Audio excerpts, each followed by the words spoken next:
Warning, the following program contains graphic images that may give you the creeps, the wellies, or the heebie-jeebies. Viewer discretion is advised. You're not gonna come out alive. You're just gonna oh, it's so scary. In episode 3 of America Haunts, fear strikes in every possible direction, scattered from east to west. Mommy doesn't love you! Greensboro, North Carolina, Salt Lake City, Utah, Pittsburgh, Pennsylvania, and Spring City, Pennsylvania. Join this whirlwind tour of America's most terrifying haunted attractions, facing the diabolical masters who create them. We're going under deep cover disguised with night vision cameras into these dark houses of fear. Come here! Experience the unspeakable horrors unleashed when America haunts. You die! Our journey begins in St. Louis, Missouri, at the world's largest haunted house convention, where we see and feel a sampling of what's in store. We ready our senses for things to come. We're in St. Louis, selling all kinds of scary stuff for haunted attractions all over the country. The big hot sellers right now are water spitters, things that blast air into people's faces. Chaos has this really nice, lifelike motion to it. When he starts jumping around, he's all over the place. So you've got an amazing visual impact off of it. Using video technology, we just kind of add life to haunted houses. With leads to the scariest haunts in America, we ready ourselves for the journey south to Greensboro, North Carolina. Far from the sins of the big city, this sunny, family-friendly community conceals an even deeper evil from beyond the grave. Once you're in North Carolina, you gotta stop into Greensboro because there is a massive Halloween attraction called Spookywoods. They have daytime attractions, nighttime attractions, family attractions, scary attractions. They have Spookywoods, which actually goes right into the woods of North Carolina.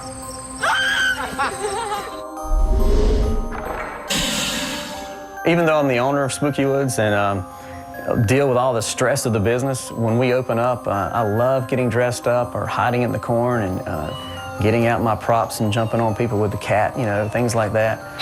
Stalking the prey. Spookywoods evolved from really a $2 a ticket, something 5 kids and I threw together in a month's time in 1985, not thinking it would be a business at all, just something fun to do. Welcome to Spookywoods. And now has evolved into a corporation, 240 people on staff, runs like a business, of course, with insurance and all the issues a small business has. Spookywoods has unique themed areas. I'm actually in the haunted house that starts at our show. And I grew up on this farm, and this house was abandoned at the time, and we had a dare of teenagers, that used to camp out behind the haunted house of who would go in the house. And we discovered bats in the house, and that really scared us as young teenagers, and we started doing a haunted house that fall.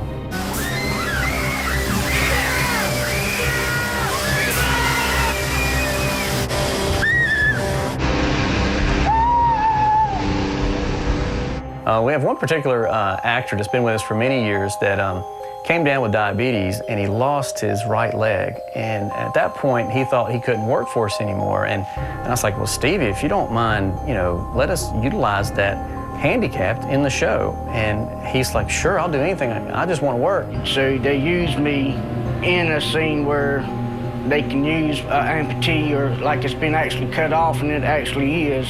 I've heard people say, oh, his leg's sticking down through a hole in the floor, and it's not real. But it is real because my leg is actually cut off. But I have fun doing it, and I've been doing it for now 6 years.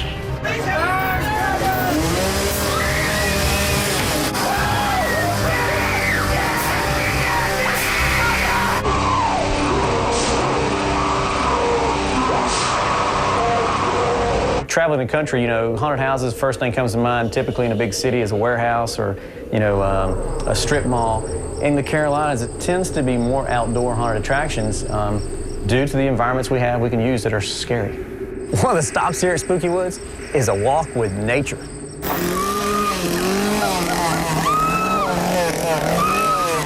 You're by yourself in dark woods and people can hide anywhere.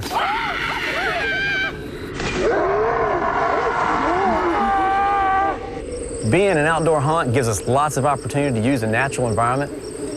We give you a flashlight, a group of your friends, lots of places to hide. What would you do if the light went out?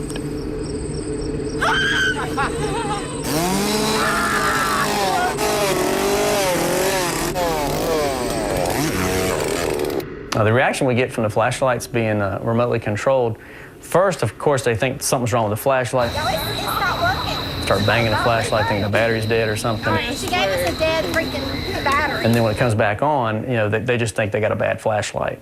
However, we turn it off at perfect timing when, you know, an actor's getting ready to jump out. You can't see him coming. It's dead. It's not dead.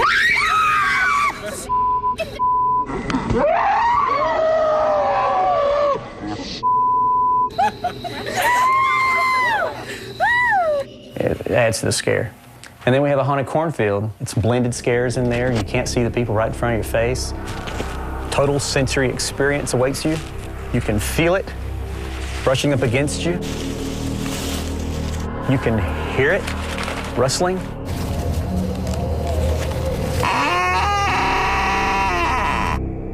And for a brief moment, you can see it when the fire tower explodes.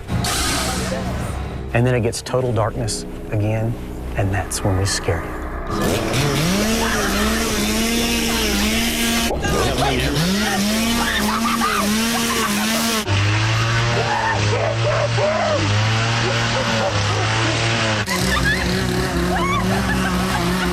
When you first get off the tram ride into this ghost walk we created, you know, people are walking slowly and are looking at stuff with a flashlight, just kind of panning around and not knowing what to expect. And then about 20 minutes later, they come running out.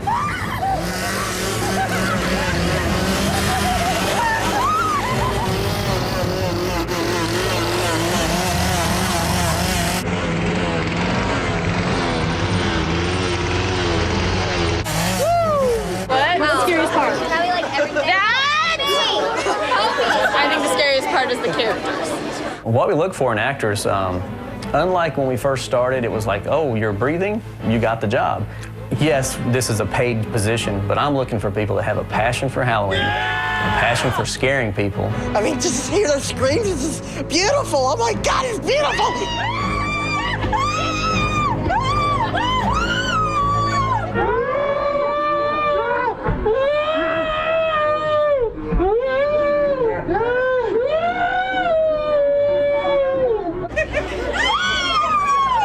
I'll do it alone. Every year. Every year. Why?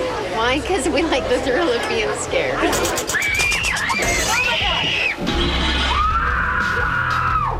You guys are gonna make it! We've become well known for one particular character. He's like a caretaker or a vampire type character. He's known for not blinking, so a lot of people try to outstare him. And we've started this contest that if you can outstare him, we'll give you a free ticket. And no one's done it yet, so yeah, he's pretty proud of that accomplishment. What are you scared of? The guy.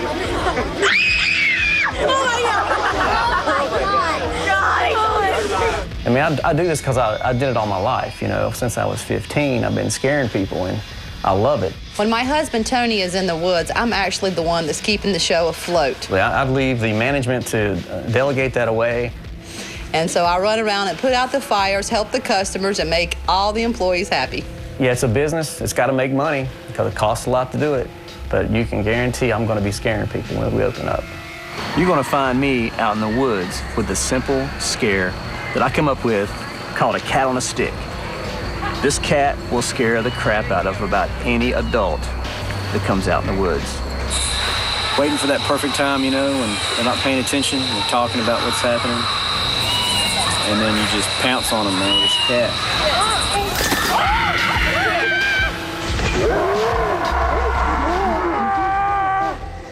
So I got two remotes. One controls the flashlights. One controls the cat. So when the people are coming up from a distance, I'll use a louder cat. And it kind of lures them in. And they get closer. And then when timing's just right, which a pneumatic can't do, is you pounce on them. Oh my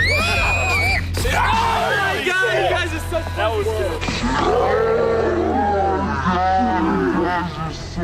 Oh, I hope to retire doing this. I love doing it. That's pretty much all I know. I've been doing it all my life. I've always told them, I said, you know, when I pass away, I'm coming back. I'm going to still work here. When America Haunts returns, a job only a mother could hate. My mom's not so happy, actually. She's easily frightened by the whole skeletal thing.